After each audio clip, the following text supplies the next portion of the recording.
Hello, welcome back everybody to episode 13 of the Progressive Democrats of Howard County podcast. We're here again for another two episodes of our mini series on interviewing candidates from the HoCo4Us Slate for Democratic Central Committee in Howard County, which both myself and Hiruy are also part of. We are here with Slate members Moe Imran and Carla Tevelow, and we're going to be interviewing Carla Tevelow for part one here. But before we do that, how you feeling tonight, Hiruy? Hey Jake, hi everybody. Welcome back to episode 13. Yeah, let's get started. This is going to be another good two interviews here. Yes, absolutely. So yeah, let's hop right into it. Without any further ado, thank you to Carla Tevelow for joining us. Carla, how are you feeling tonight? I'm feeling pretty good. I'm feeling great too. I'm feeling great. Well, thank you again for being with us, for running, and just tell if you want to explain to the audience a little bit about yourself, who you are, your background, and why you decided to run for Democratic Central Committee. Well, I've been in Howard County since 1984 for a long time, and I've been in and out, but I've always been involved in politics, whether mostly protesting, and I really enjoy doing that. It's one of because I like to show up because I know I can and other people can't. And for issues that I find very important. And I finally decided that it's time for me to take a little more, make a bigger commitment and work with the Democratic Central Committee. When I was asked, I decided, okay, I will do it. So yeah, Carla, it's in the time that I've known you. You've been a reliable supporter of causes, progressive causes. Can you talk about a recent experience in terms of a cause that you supported, and your especially within Howard County, and what was your experience and what you learned from that? Well, about three or 4 years ago, I was coming home from a flight, coming from Florida, and I was sitting next to this little kid, and his parents were on the flight, and he was screaming.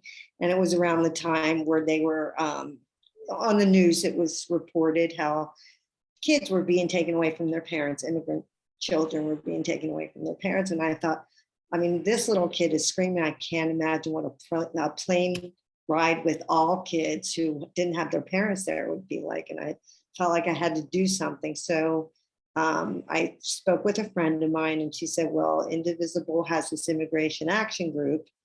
And I joined that committee, and we did a lot of things trying to make sure that Howard County treated immigrants respectfully, and we worked really hard to get the Liberty Act passed, and and ICE made a lot of ICE out of Howard County, and we worked real hard at that.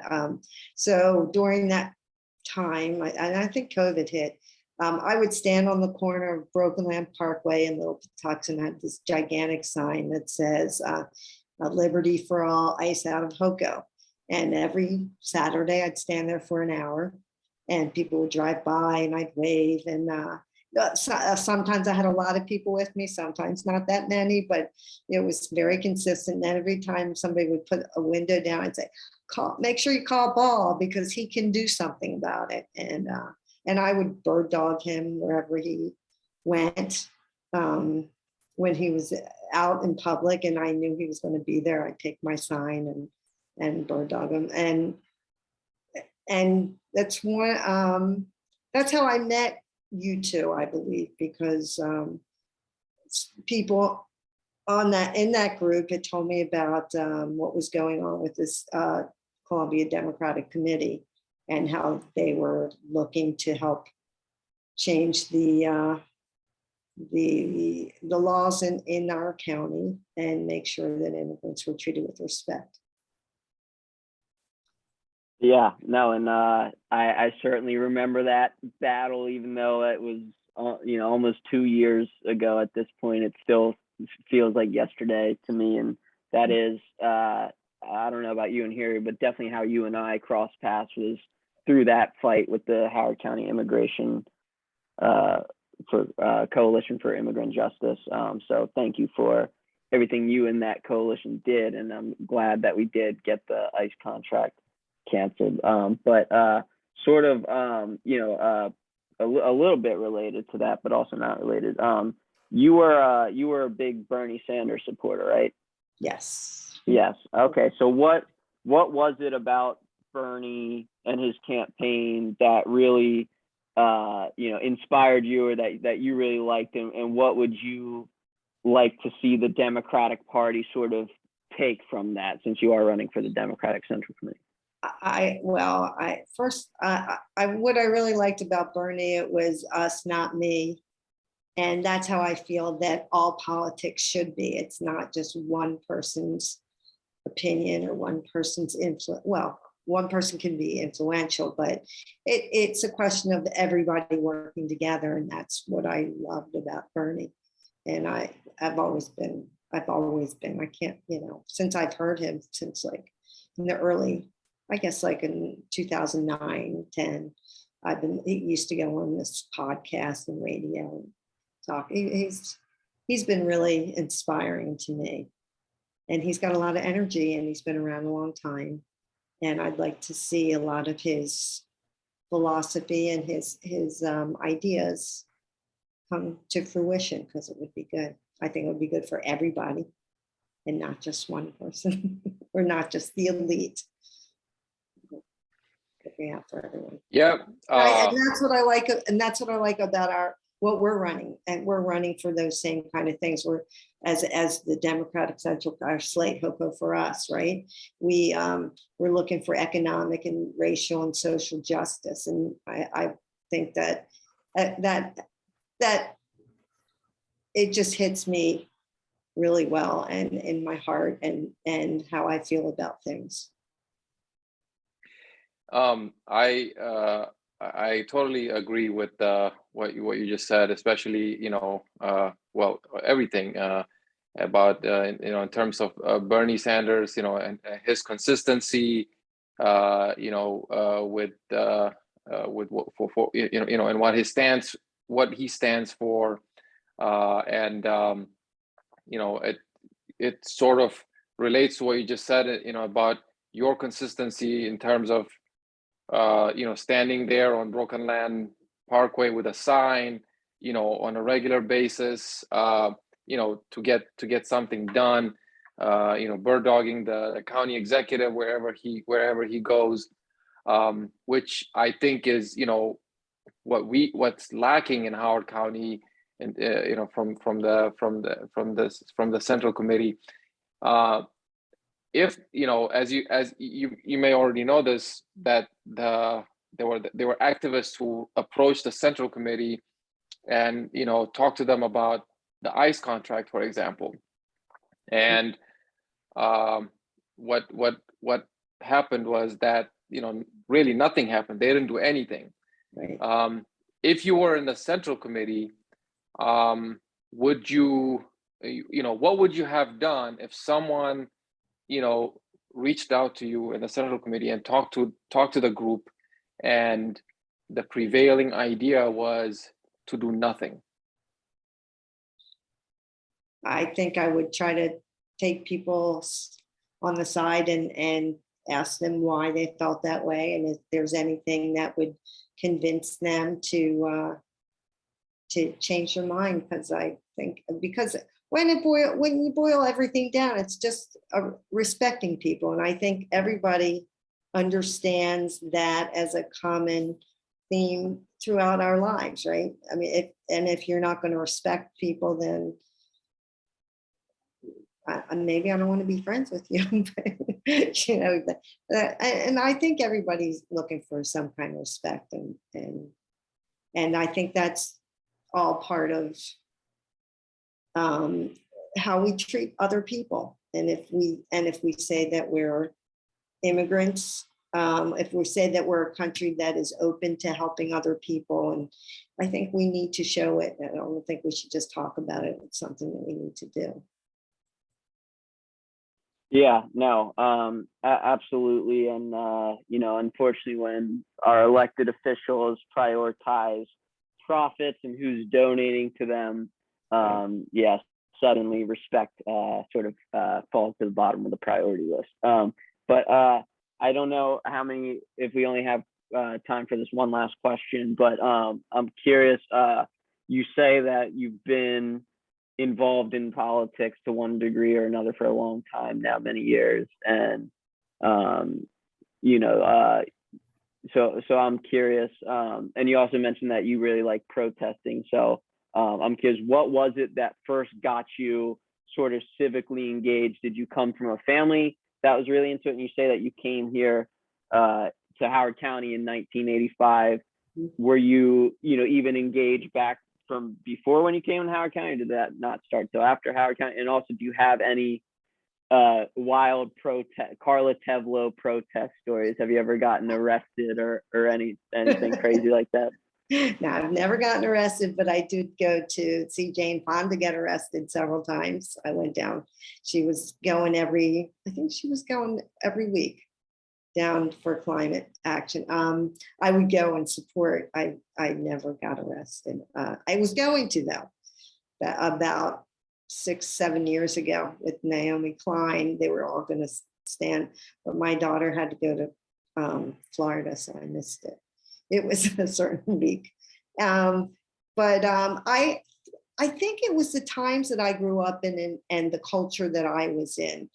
And because I grew up like when women's lib started really hitting the culture, as well as the Vietnam War. There were all those protests, and I really thought I was a little young, but I saw it, and I saw it as a great way to make an impact in the world, not in the world, in the country, and where I lived. And I remember going down and I did abortion protests, and so there have been so many issues throughout my life that I think that are really important for everybody, so that they have a way to feel empowered.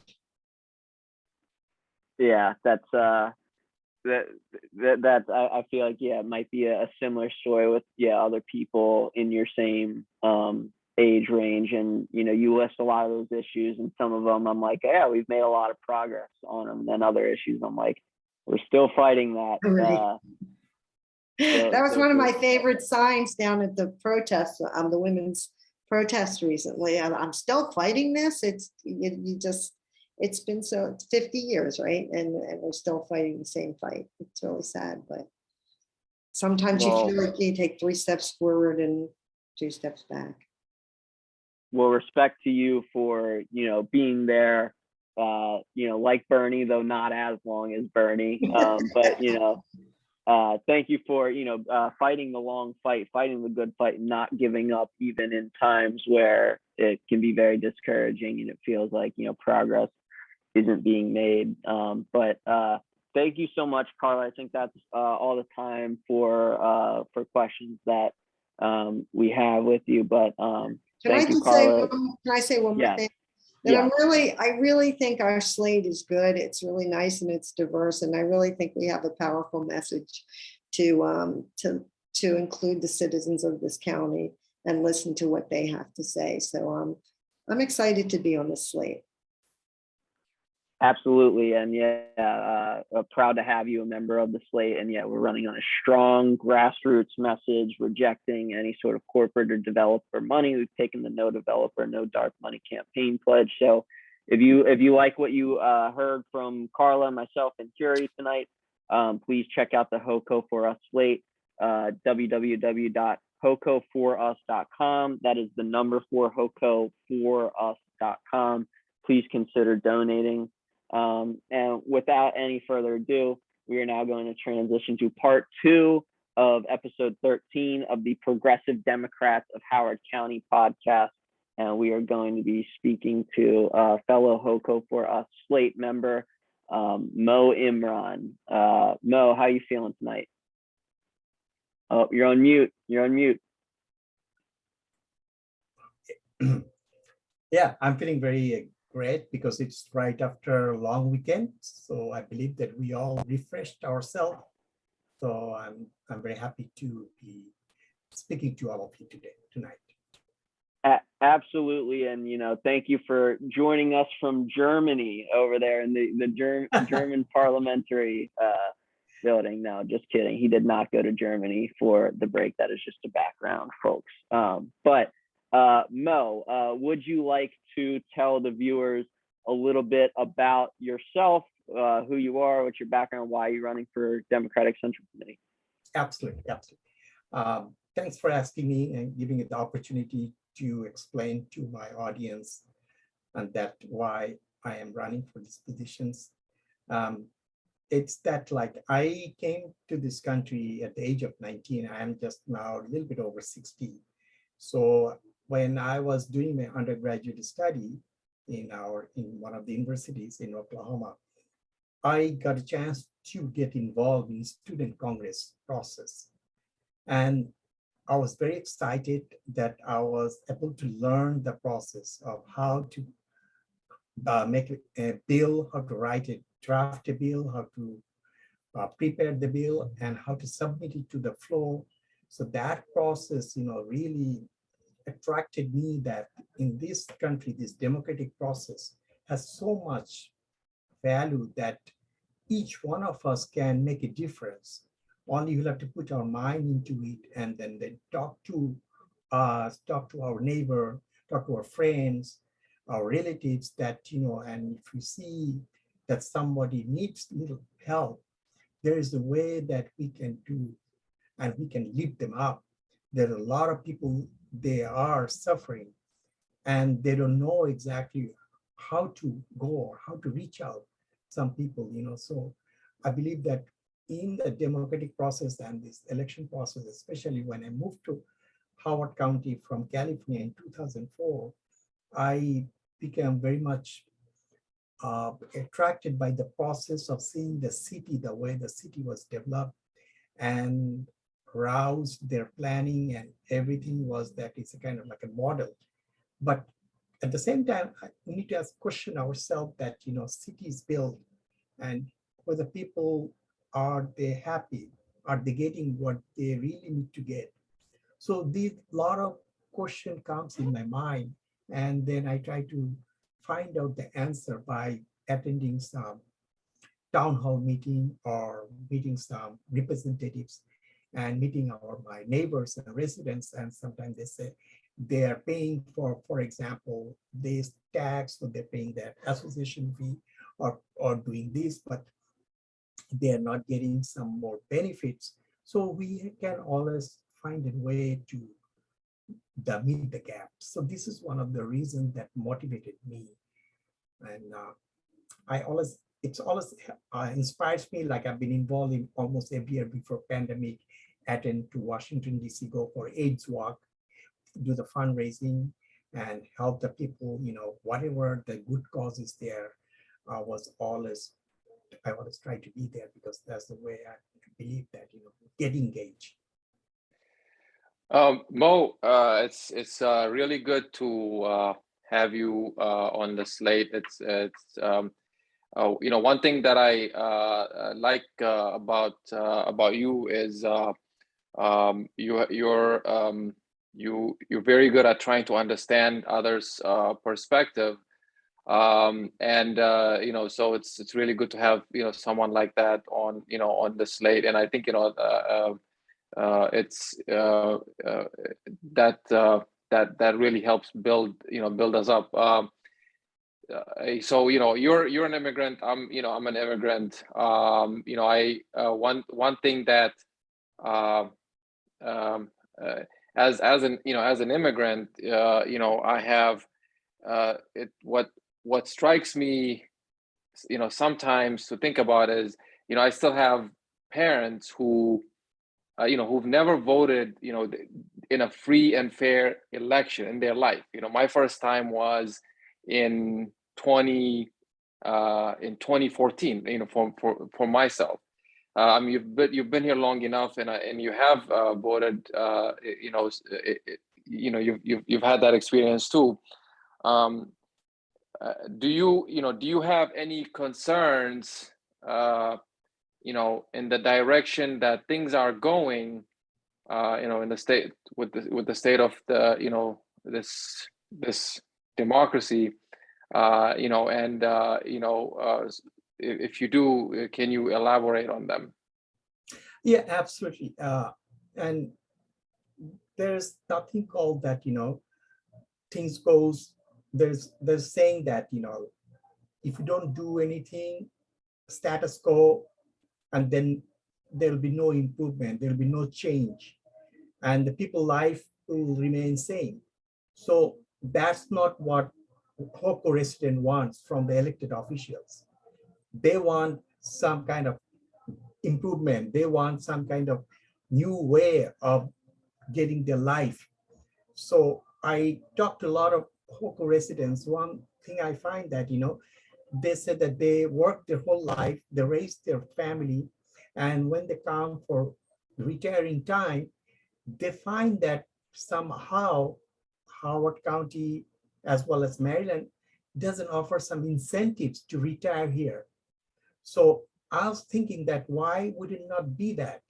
Because if you've been here in your whole life and you raised your kids and the kids are grown up, they're older, maybe they're not here now, but if you can stay in your own home at your retiring age, nothing, it is your choice, but you should not be compelled to leave Howard County just because it's financially not possible. So I'm trying to find out by talking to more representatives. I don't know a lot now, but I like to get engaged with some Ways and Means Committee and meet people, those are making those decisions, tax codes or ordinance and other aspects, those areas that I'll be interested if I am being given chance by the HoCo residents, that I like to look for it and find out that where the shortcomings and why it is not possible to keep our HoCo residents stay their same home when they retire. Jake, before you ask the next question, I just wanted to interject and point out how this slate is just shockingly just solutions oriented and very substantive.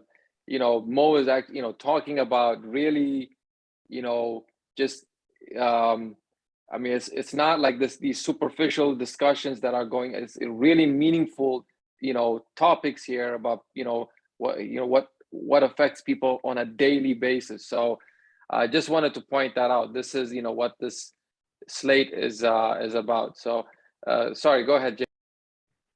Yeah, no, absolutely, and it's an issue I've heard Moe bring up before, and it's an issue that I hear or been hearing about when I go knock doors these past couple weeks. And I just saw a really interesting email thread on the Howard County Citizens Association email listserv where they're talking about sort of the pros and cons of a new sort of tax incentive to try to keep seniors staying in Howard County. But the debate was, while the county did pass a new tax incentive, how effective is it actually going to be, and how much of it is just performative? Because I believe for somebody to be eligible, they had to live in Howard County for, I think it was 35 years or 40 years. But not only did you have to live in Howard County for that long, but you had to have lived in the same house in Howard County for that long. You can't have moved from one location in Howard County to another.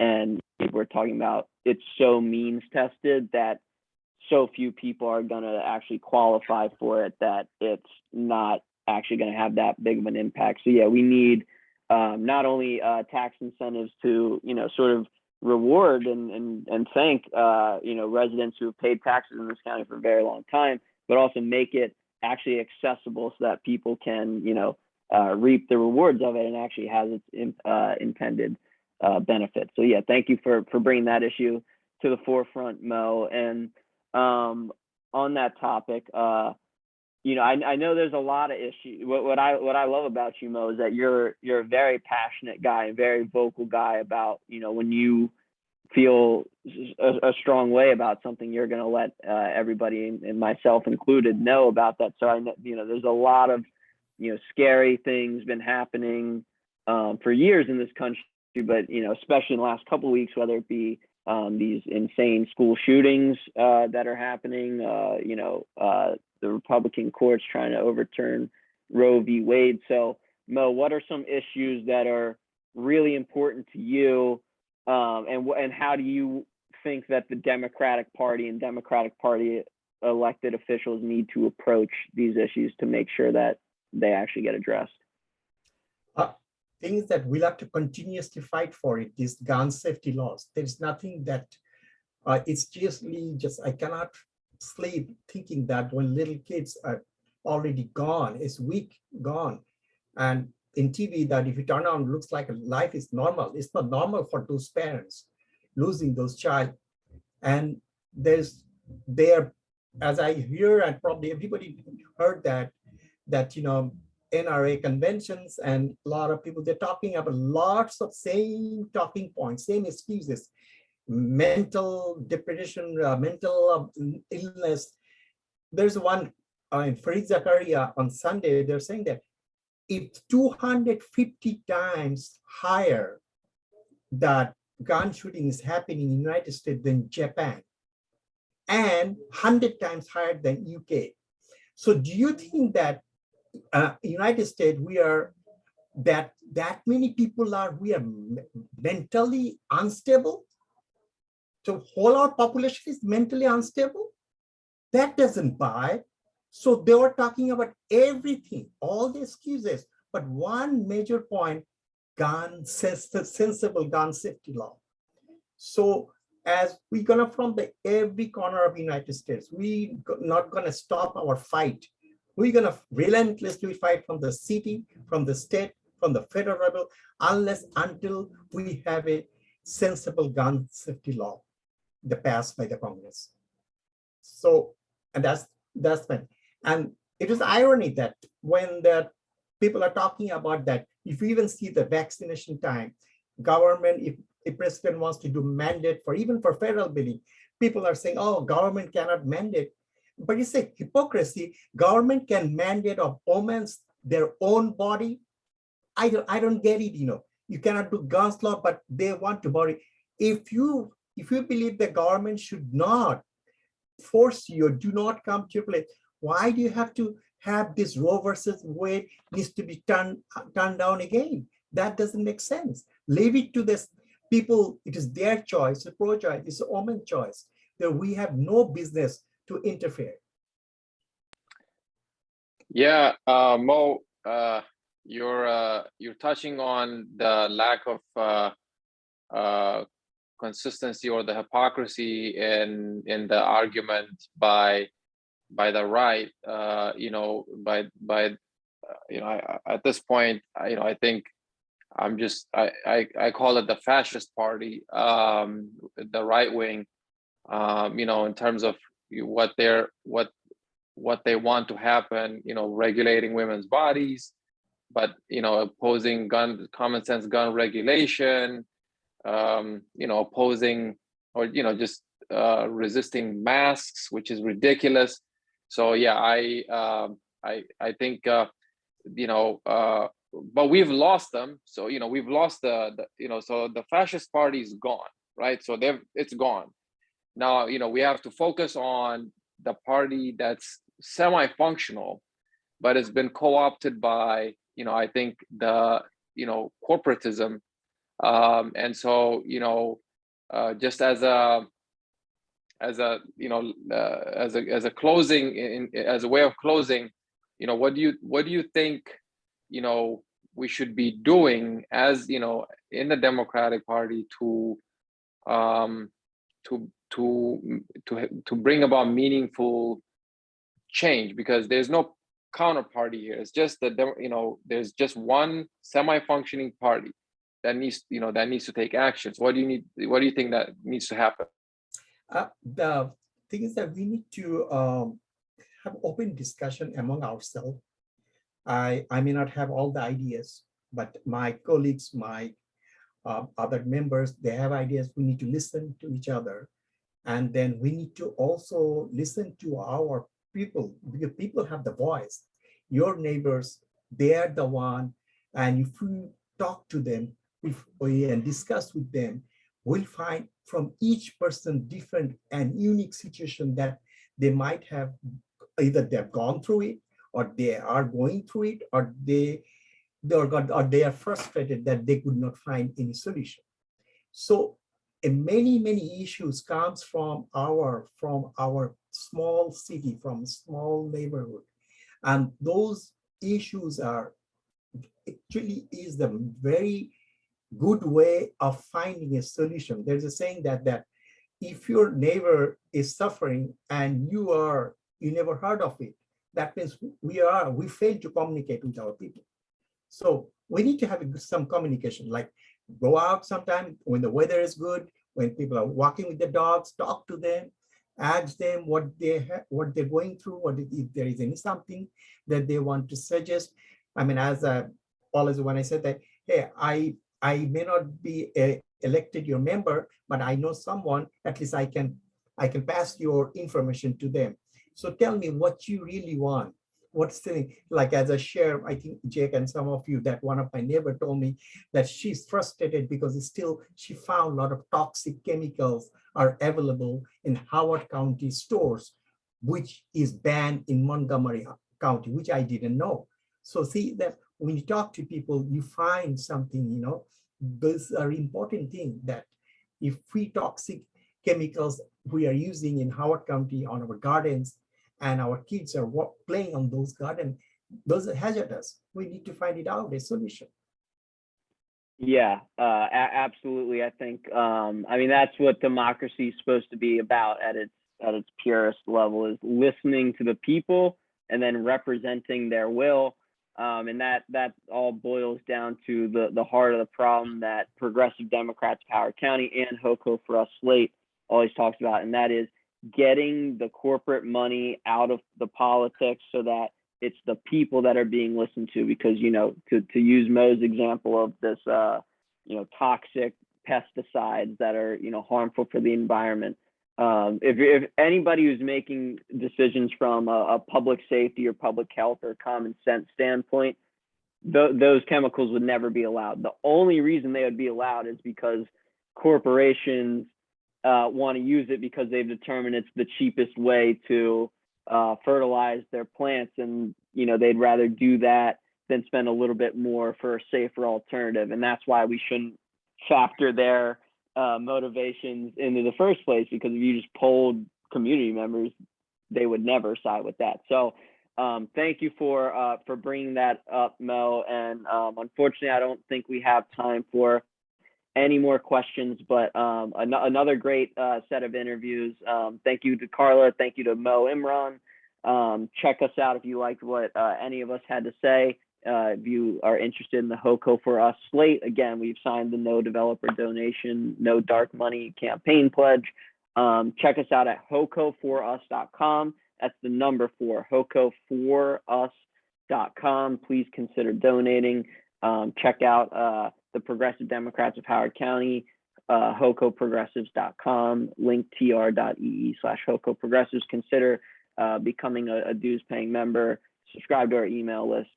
Check us out on social media, and we will see you all for episode 14. Take care. Thank you. Thank you.